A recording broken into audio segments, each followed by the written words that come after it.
Anong gusto mo? Presence or presents? I would rather pursue His presence than pursue His presents.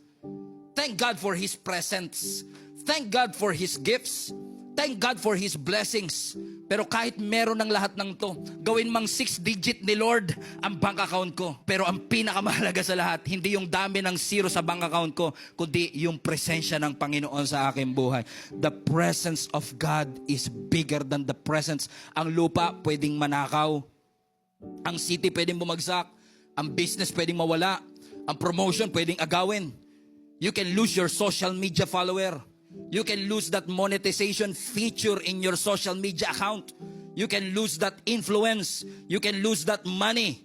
Kaya kapag yung mga bagay na yan, success, promotion, nangangako sa inyo, gawin mo to at magkakaroon ka ng magandang future.